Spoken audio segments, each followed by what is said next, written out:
சட்டமன்ற உறுப்பினர்கள் 3 பேரை வெளியேற்றியதற்கு வெரி சிம்பிள் ரீசன். புதியவர்களுக்கு வாய்ப்பு கொடுக்கலாம்.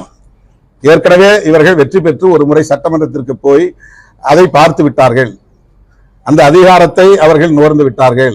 கிடைக்கிற இடங்கள் 8 தான். போட்டி 150 பேர் 200 பேர். அந்த 8 இடங்களுக்கு ஒவ்வொரு தொகுதிக்கும் 10 பேர் 15 பேர்.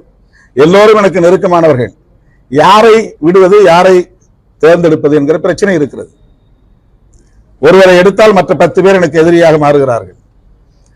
ஒருவரை தேர்வு செய்தால் மற்ற அத்தனை பேரும் வருத்தத்தோடு வலியோடு எனக்கு எதிரான நிலைப்பாட்டை அல்லது விமர்சனங்களை நேருக்கு நேராக வந்து வைக்கிறார்கள்.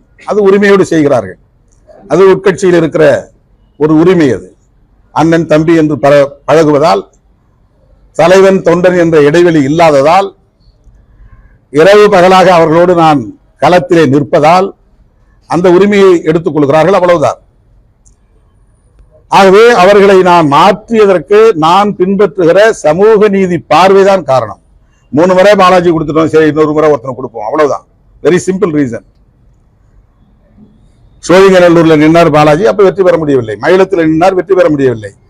இப்ப திருப்பூரில் நின்றார், வெற்றி பெற்றார், சிறப்பாக பணியாற்றினார், மிகச்சிறந்த சட்டமன்ற உறுப்பினர் என்று பாராட்டை பெற்றார். முதலமைச்சர் உட்பட அதில் இருந்த அத்தனை அமைச்சர்களும், என்னிடம் சொல்லாத அமைச்சரே இல்லை. இன்னைக்கு சட்டசபை அலங்காரமாக இருக்கிறது என்றால் அதற்கு சிறுத்தைகள் தான் காரணம் என்று பல பேர் இடத்தில் சொல்லியிருக்கிறார்கள். எனவே அவர்கள் எனக்கு முரண்பட்ட அரசியலை பேசவே இல்லை, அப்படி நான் நினைக்கவே இல்லை. சோசியல் மீடியாவில் பேசக்கூடியவர்கள் அல்லது விடுதலை சிறுத்தைகளை பிடிக்காதவர்கள் அல்லது திருமாவளவன் வளர்ச்சியை பொறுத்துக் கொள்ள முடியாதவர்கள் பரப்புகிற அவதூறு அது.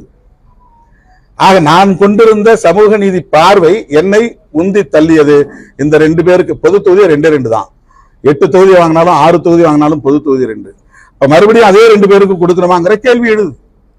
இயக்கத்தோழர்கள் எழுப்புறாங்க. இன்னும் 5 வருஷம் கழிச்சு தான் எம்எல்ஏ எலெக்ஷன் வரும். அப்பெல்லாம் நாங்க இருப்போமா இல்லையான்னு தெரியல. எங்களுக்கு ஒரு வாய்ப்பு கொடுங்க. நீங்க ஷானவாஸ்க்கு வந்து குன்னத்துல ஒரு வாய்ப்பு கொடுத்தீங்க, அதுல ஜெயிக்கல. நாகப்பட்டினத்துல நின்னாரு, ஜெயிச்சிட்டாரு. 5 வருஷம் அவர் பணியாற்றிட்டாரு. அவர் வந்து வெளியில நின்று இதே மாதிரி பேசக்கூடியவர் தான். அந்த ஆற்றல் அவருக்கு இருக்கு. இதே அரசியல் அவரால் பேச முடியும். நாங்க உள்ள போய் பாக்குறதுக்கு எங்களுக்கு ஒரு வாய்ப்பு வேணும். நாங்க சட்டமன்றத்தில் உட்கார்றதுக்கு ஒரு வாய்ப்பு வேணும். இது இந்த கோரிக்கை ஒரு ஜனநாயக கோரிக்கை. அந்த கோரிக்கையை நான் ஒரு சமூக நீதி பார்வை அடிப்படையில, சரி தம்பிங்க தானே, நம்ம கூட இருக்கிறவங்க தானே சொல்லிக்கலாம்.